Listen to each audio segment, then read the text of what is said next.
I just wanted to get out and be with my 6 kids. They was gone, and it wasn't nobody but them. You know, nobody believed me back then. No one. Besides my mother. He's bloody. I don't know what's going on. He's still breathing. Where's the blood at? Oh, May 1976, Jacksonville, Florida. Clifford Williams, 34, and his 18-year-old nephew, Nathan Myers, were at a party when gunshots rang out nearby, killing Jeanette Williams and injuring her friend. Breach occurred when the survivor misidentified Williams and Myers, pressured by police despite their solid alibis. Education highlights that eyewitness misidentification, especially under stress, drives wrongful convictions. Reformed lineup procedures could prevent such errors. No DNA or physical evidence linked them, yet they were arrested within hours. In Duval County Circuit Court, laws under Florida's first-degree murder statute, Florida. Stat Section 782.04 mandated death or life. Coerced testimony and a rushed investigation convicted Williams to death and Myers to life in 1977. After 43 years, 9 on death row for Williams, the Conviction Integrity Unit reopened the case in 2019. In 2020, they walked free, hugging tearfully. "I just wanted my kids back," Williams said. The consequence was exoneration and $2 million in state compensation each. The survivor's apology couldn't erase decades lost, and the courtroom stood as a testament to systemic flaws, now corrected, but at a heavy cost to their lives. May 1975, Cleveland, Ohio. Rickey Jackson, an 18-year-old aspiring mechanic, was arrested for the murder of a money order salesman, Harold Franks, outside a convenience store. Breach occurred when police pressured a 12-year-old witness, Eddie Vernon, to falsely identify Jackson and 2 friends, with no physical evidence linking them. Education underscores that child witnesses are vulnerable to suggestion. Protocols like neutral questioning and corroboration could prevent false testimony. Vernon's coerced account led to Jackson's conviction in 1975. Ohio's moratorium on executions in 1977 commuted his sentence to life, but he endured 39 years in prison, one of the longest wrongful incarcerations in U.S. history, losing his 20s, 30s, and 40s to a lie. In 2014, Vernon, now 52, recanted to a pastor, admitting he never saw the murder and was pressured by police. The Ohio Innocence Project brought this to Cuyahoga County Common Pleas Court, leveraging laws under Ohio Revised Code, Section 2953.21. The court reviewed Vernon's affidavit and the lack of forensic ties to Jackson. Judge Richard McMonigal declared, "Mr. Jackson is free to go," the consequence of a fabricated case crumbling. Jackson stood stoic, then embraced his family, stepping into sunlight for the first time since 1975. He received $1 million from Ohio and $2.65 million for lost income, but no amount could restore his lost decades. The courtroom, heavy with 39 years of injustice, became a monument to Jackson's quiet strength, his freedom a rebuke to a system that failed. 2004, Altamonte Springs, Florida. Clemente Aguirre, a 24-year-old undocumented immigrant from Honduras, lived a few doors down from Cheryl Williams and her daughter Carol Barice in a quiet trailer park. Late one night, Aguirre knocked on their door, asking for beer. Finding the door ajar, he entered and discovered their bodies, stabbed and lifeless. Breach occurred when police, ignoring Aguirre's attempt to revive Carol, fixated on his blood-stained clothes as evidence of guilt, despite no motive. Education reveals that language barriers and immigration fears can skew investigations.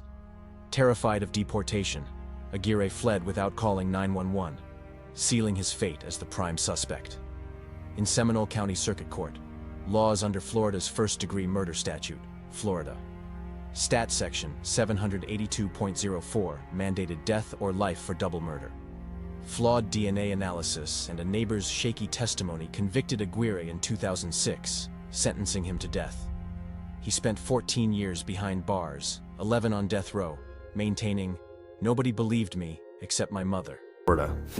In 2015, the Innocence Project uncovered new DNA tests proving Aguirre's blood was from his revival attempt, not murder. In 2018, charges were dropped. Aguirre hugged his legal team, tears streaming, "I thank you for believing me."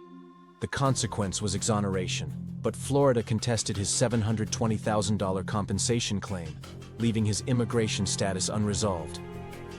Carol's family, torn by renewed grief, faced a courtroom transformed into a bittersweet space of justice restored, yet their loss lingered. A woman convicted of killing her 4-year-old son more than 20 years ago will be back in court today and facing the possibility of a new trial.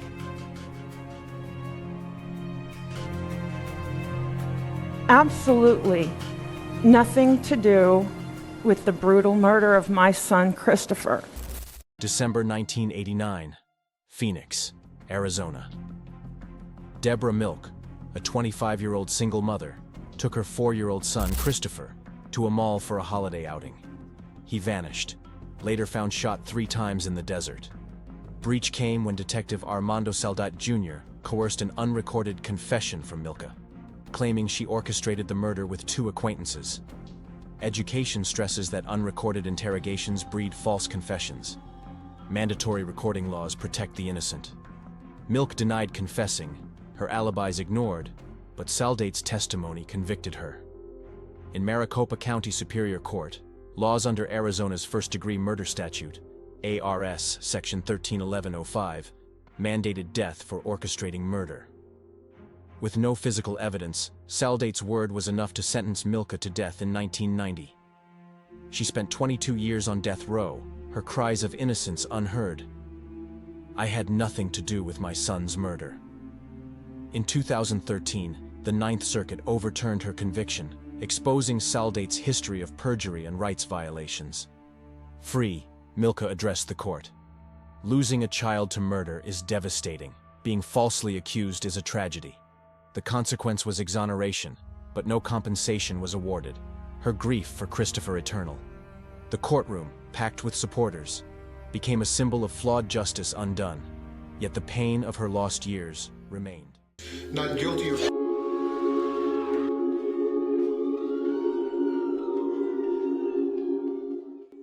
April 1993, El Paso, Texas. Daniel Villegas, a 16-year-old high schooler, was arrested for a double homicide he didn't commit, accused of shooting teens Robert England and Jesse Garcia in a drive-by. Breach occurred when El Paso detectives interrogated Villegas without a parent or lawyer, threatening beatings and the death penalty until he signed a false confession. Education stresses that juvenile interrogations demand protections like recorded sessions and legal counsel to prevent coercion.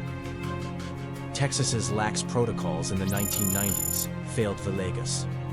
He tried retracting his confession hours later, but it was dismissed. With no physical evidence or eyewitnesses, his first trial hung in 1994. A second in 1995 convicted him to life in prison, based solely on that coerced statement, robbing him of his youth and dreams of college. Villegas endured 18 years in a maximum security prison, his mother Yolanda visiting weekly, her faith unwavering, uncovering inconsistencies in the confession and ballistics evidence contradicting the prosecution's narrative. Laws under Texas Code of Criminal Procedure Article 11.073 allowed new scientific evidence to challenge convictions. In 2014, El Paso County District Court granted a new trial, and in 2018, after a third trial, the jury delivered a resounding not guilty. Judge Sam Medrano declared, "You are free." Villegas collapsed in tears, hugging his wife, whom he'd married while on bond, and his mother, who whispered. He filed a lawsuit against El Paso for millions, seeking accountability for his stolen years. The courtroom, once a trap of injustice, transformed into a stage for Villegas' redemption, his family's sobs echoing 18 years of pain and perseverance. After tasting freedom for 2 years, a single mother of 2 could be heading back to prison. Kimberly Long was exonerated in the 2003 murder of her boyfriend, but just last month, the Court of Appeals reinstated her conviction. I just came home. He's ready. I don't know what's going on. He's still breathing. He's long. Let him live. Where's the blood at? Oh, no, October 2003, Corona, California. Kimberly Long, 27, returned home to find her boyfriend, Oswaldo Conde, dead from blunt force trauma. Breach came when police, leveraging Long's emotional distress, coerced a false confession, claiming she argued with Conde. Education warns that vulnerable suspects, especially under emotional strain, are prone to false confessions. Mandatory mental health evaluations during interrogations could protect them. Long, who called 911, became the prime suspect despite no motive. In Riverside County Superior Court, laws under California's second-degree murder statute, Penal Code. Code Section 187 mandated 15 years to life. Her coerced confession convicted her in 2005. After 7 years, forensic evidence in 2012, charges dropped. Free, Long wept, "I just want to live again." The consequence was exoneration and $386,000 from California's Victim Compensation Fund. Conde's family, relieved yet haunted, saw the courtroom shift from a place of injustice. I figured that everything would come out in the wash. I was like, it's not me, that everything is going to work out because I believed in the system. July 2001, Las Vegas, Nevada. Kirstin Lobato, an 18-year-old recent high school graduate, was charged with the brutal murder of a homeless man, Duran Bailey, in a Las Vegas dumpster enclosure. Breach occurred when police ignored Lobato's alibi. She was 165 miles away in Panaca, Nevada, with her family at the time of the crime. Relying instead on a vague statement she made about a separate self-defense incident, education highlights that alibi verification and forensic timelines are critical. Early DNA analysis could have spared Lobato. With no physical evidence, her 2002 trial convicted her of first-degree murder, but a 2006 retrial reduced it to voluntary manslaughter, sentencing her to 13 to 45 years. She spent 16 years in prison, her dreams of college and a career stolen. In 2017, the Innocence Project and new forensic evidence, including entomology reports pinpointing Bailey's death, laws under Nevada revised statutes, Section 34.960, allowed relief for new evidence proving innocence. Clark County District Court Judge Linda Bell reviewed the timeline and dismissed all charges, declaring Lobato free. "So happy," Lobato exclaimed, tears streaming as she hugged her parents, the consequence of a botched investigation undone. She filed a lawsuit against Las Vegas police, with compensation still pending. The courtroom, once a symbol of despair, became a beacon of her redemption. Lobato's first act as a free woman was to drive home, the open road a symbol of her reclaimed life.